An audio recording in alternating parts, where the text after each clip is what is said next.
pemilihnya mudah ditemui. Sekali datang sudah bisa ketemu dengan pemilih dan langsung dicoklit. Namun di daerah-daerah yang sudah urban atau semi urban di pinggiran-pinggiran kota Jogja yang termasuk wilayah Bantul dan Sleman, saya kira tidak bisa hanya satu kali ya, mungkin dua kali. Seperti yang saya contohkan tadi, dodok-dodok Kulon Nuwun itu yang keluar bukan pemilik namun di area dan lain sebagainya.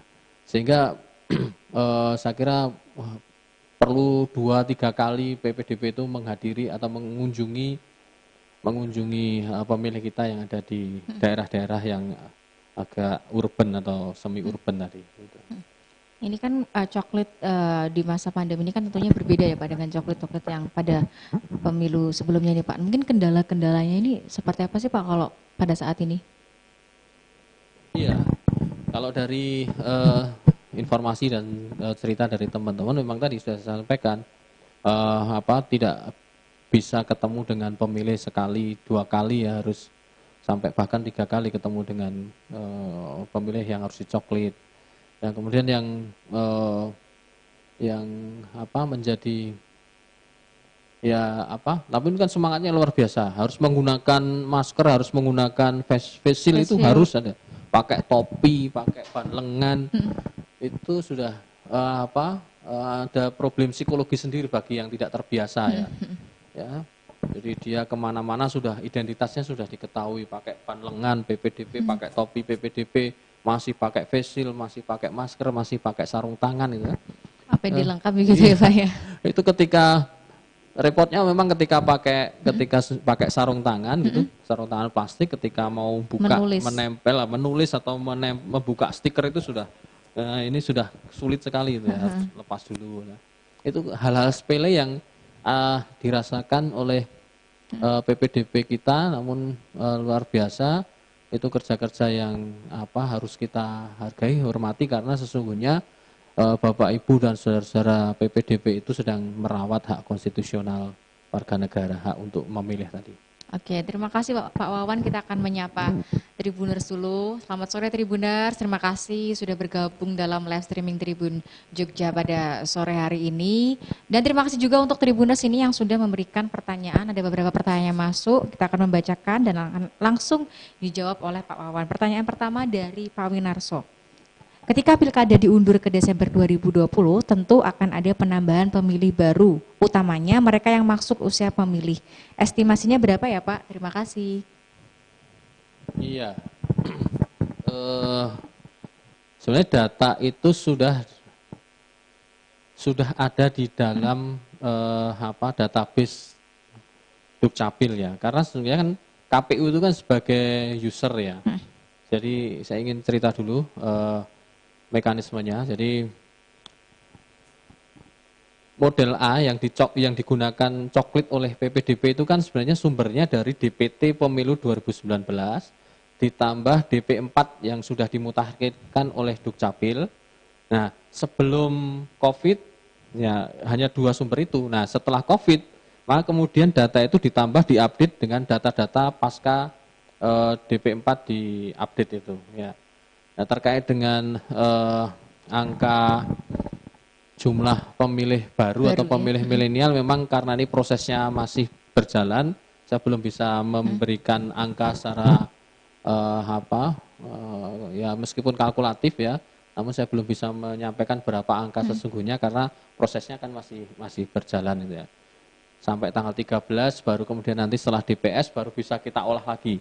Ya, setelah DPS baru bisa kita olah lagi berapa jumlah pemilih pemulanya itu. Dan DPS masih tetapkannya nanti di September itu tadi ya Pak ya? Masih ini kan masih kemudian diolah oleh PPS ya. Kemudian baru disusun DPS ya. Kalau mungkin trennya Pak, adanya potensi pemilih pemula ini biasanya meningkat atau angkanya sama setiap ada pemilihan begini Pak? Iya, kalau berbicara tentang kecenderungan terkait dengan pemilih pemula itu kan satu berkait dengan jumlah pemilih yang baru pertama kali akan menggunakan hak pilihnya ya. Di usia genap 17 tahun. Nah, ini kan ada hitungannya sendiri, ya kan? Ada hitungannya sendiri. Ya, pemilih yang pertama kali genap berusia 17 tahun dan baru akan pertama kali menggunakan hak pilihnya. Kemudian yang kedua, lebih 17 tahun namun belum pernah menjadi pemilih sebelumnya. Karena kan untuk ikut pemilu sebelumnya belum genap 17, tahun. baru 17 tahun pasca pemilu, sehingga kemungkinan kan kalau kemarin pemilu terakhir itu kan di 2019, artinya pemilih-pemilih yang berusia 19 tahun itu bisa menjadi pemilih pemula juga. Jadi yang harus kita hitung nanti kan ringnya antara 17 sampai 19. Itu kan berapa? Itu kan akan potensi jumlah pemilihnya akan kita ketahui.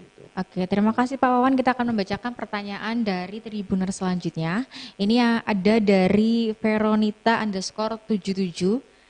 Pak, bagaimana nih memastikan petugas ini benar-benar petugas KPU, Pak? Soalnya takut kalau orang asing. Iya.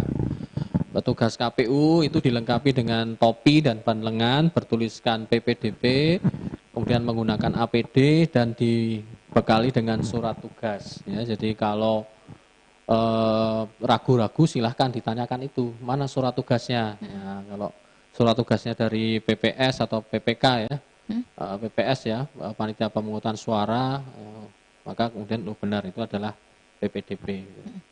Apalagi ini kan terkait dengan data pribadi ya, nah, itu yang juga harus menjadi perhatian.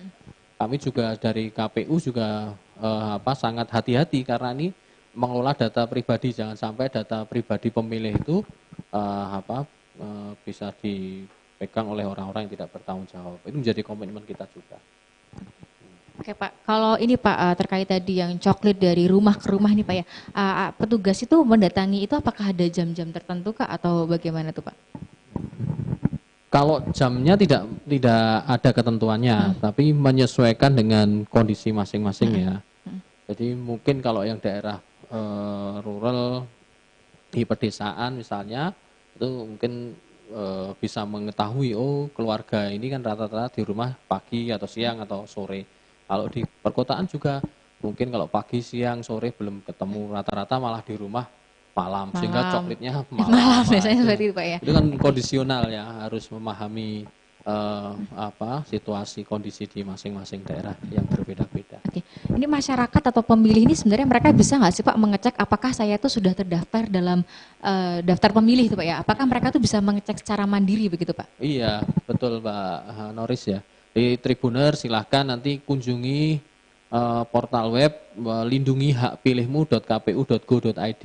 Bagi Tribuners yang berKTP Sleman, Bantul dan Gunung Kidul nanti bisa dilihat apakah sudah terdaftar di daftar pemilih atau belum ya. Kalau belum ya nanti menemui PPDB atau pengurus RT atau RW atau di kelurahan BPS. Jadi bagi mereka yang belum terdaftar ini mekanismenya mereka melapor ke PPDB begitu Pak ya? Melapor dengan membawa dokumen berupa KTPL-nya tadi. Oke. Nah, ini kalau terkait dengan kesiapan mungkin Pak, kesiapan dari KPU DI sendiri